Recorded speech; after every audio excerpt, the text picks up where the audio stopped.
السلام علیکم ورحمۃ اللہ وبرکاتہ۔ ان الحمد للہ نحمده ونستعینه ونستغفره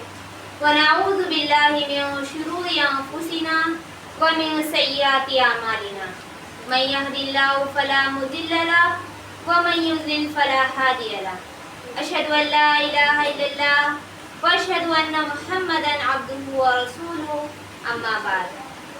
عزیز سامعین، آج کے اس مجلس میں میری تقریر کا عنوان ہے عمل پر جزا، جرم پر سزا۔ عزیز سامعین، گزشتہ قوموں و امتوں میں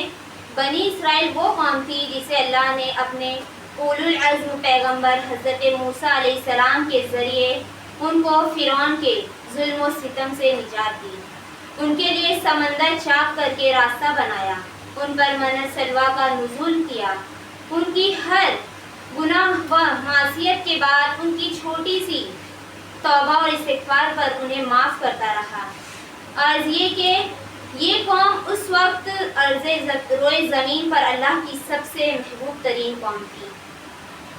اور اللہ تعالیٰ نے اس قوم کو دوسری قوموں پر فضیلت دے رکھی تھی۔ لیکن جب اس قوم کی نافرمانی حد سے بڑھ گئی، جب یہ لوگ حد سے زیادہ ظلم و ستم کرنے لگے، تو اللہ نے انہیں دنیا میں ذلیل و رسوا کیا اور ہلاک و برباد کر دیا، اور یہ محض ان کا انجام صرف ان کی معصیت اور نافرمانی کی وجہ سے ہوا، کیونکہ اللہ کا دستور ہے کہ اللہ تعالیٰ جرم پر ضرور سزا دیتا ہے، اب وہ جرم کرنے والا کوئی بھی ہو، کسی بھی قوم سے تعلق کیوں نہ رکھتا ہو۔ اللہ نے قرآن مجید میں فرمایا وَمَن يَعْمَلْ سُوءًا يُجْزَ بِهِ وَلَا لَهُ مِن دُونِ اللَّهِ وَلِيًّا وَنَصِيرًا، اور جو بھی برا عمل کرے گا تو وہ اس کی ضرور سزا پائے گا، اور اس کے لیے اللہ کے سوا نہ کوئی مددگار ہوگا اور نہ کوئی دوست۔ عزیز سامعین، اہل کتاب اپنے متعلق بڑی خوش فہمی میں مبتلا تھے۔ اللہ نے اس آیت میں ان کی خوش فہمیوں کا پردہ چاک کرتے ہوئے فرما رہا ہے کہ آخرت کی کامیابی و کامرانی محض آرزو و تمناؤں اور خواہشوں سے نہیں ملے گی، بلکہ ہمیں اس کے لیے ایمان اور عمل صالح کی پونجی کو حاصل کرنا بہت ضروری ہے، اور اگر اسی کے برعکس ہمارے نامہ اعمال میں برائیاں ہوں گی تو ہر انسان اس کی سزا ضرور بھگتے گا۔ اللہ نے اہل کتاب کے ساتھ اہل ایمان کو بھی خطاب فرما رہا ہے کہ وہ بھی یہود و نصارہ کی اسی غلط فہمیوں، خوش فہمیوں اور تمناؤں اور عمل سے خالی آرزوؤں سے اپنے دامن کو محفوظ رکھیں۔ مذکورہ آیت میں اللہ نے یہ بھی مذکورہ سے ہمیں یہ بھی معلوم ہوتا ہے کہ جرم کا ارتکاب چاہے کوئی بھی کرے، وہ کوئی بھی قوم کیوں نہ ہو، کتنی بھی فضیلت والی کیوں نہ ہو، اسے کتنا بھی بڑا مقام کیوں نہ حاصل ہو، اگر وہ اللہ کی نافرمانی کرے گی تو اللہ اسے اس کی ضرور سزا دے گا۔ اللہ نے اس امت یعنی کہ امت محمدیہ کو بڑے ہی اچھے لقب سے ملقب کیا ہے، ہمیں خیر امت کا لقب دیا گیا ہے، جس کی دلیل قرآن میں موجود ہے۔ کنتم خیر امت اخرجت للناس تأمرون بالمعروف وتنہون عن المنکر وتؤمنون باللہ۔ اسی طرح اللہ کہہ رہا ہے کہ عزت صرف اللہ کے لیے ہے، اس کے رسولوں کے لیے ہے اور مومنوں کے لیے ہے، یعنی عزت کا حقدار صرف اللہ تعالیٰ ہے۔ اس کے بعد اللہ کی مرضی، اللہ جسے چاہے عزت دے، جسے چاہے ذلت دے، اور اللہ اس کے رسولوں اور جو ان پر ایمان لاتے ہیں اللہ انہیں بھی عزت سے نوازتا ہے۔ عزیز سامعین، لیکن یہ عزت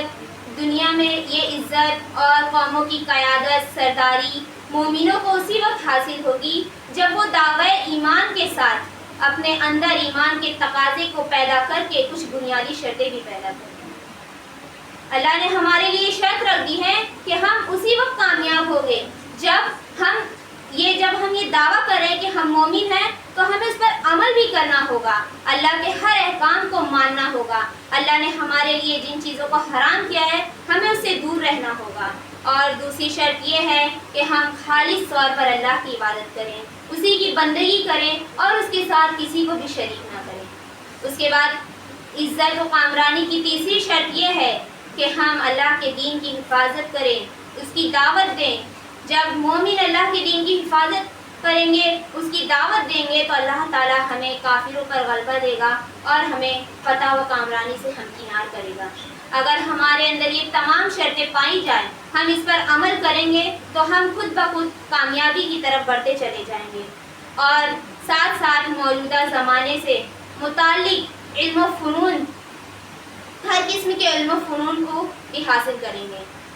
آج اقوام عالم میں امت مسلمہ کی جو پوزیشن اور حالت ہے، وہ کسی بھی معمولی سے عقل رکھنے والے فرد بشر سے بھی مخفی نہیں ہے۔ محض تقریروں، تحریروں اور کانفرنسوں کے انعقاد پر کسی بھی قوم و ملت میں تبدیلی نہیں آ سکتی، بلکہ ہمیں اس کے لیے مخلصانہ طور پر اقدام عملی کے ساتھ ساتھ نہایت ہی محنت کی ضرورت ہے۔ آئیے قرآن و حدیث میں موجود رہنمائیوں سے فائدہ حاصل کر کے اپنے اندر خوبیوں اور صفتوں کو پیدا کریں اور مخلصانہ طور پر اللہ کا نام لے کر آگے بڑھیں، اور اللہ کی رحمت سے کبھی امید ہے کہ اللہ تعالیٰ نہ صرف ہمارے ماضی حال بلکہ اللہ ہمارے مستقبل کو بھی سنوار دے۔ اٹھ باندھ کمر کیا ڈرتا ہے، اٹھ باندھ کمر کیا ڈرتا ہے، پھر دیکھ خدا کیا کرتا ہے۔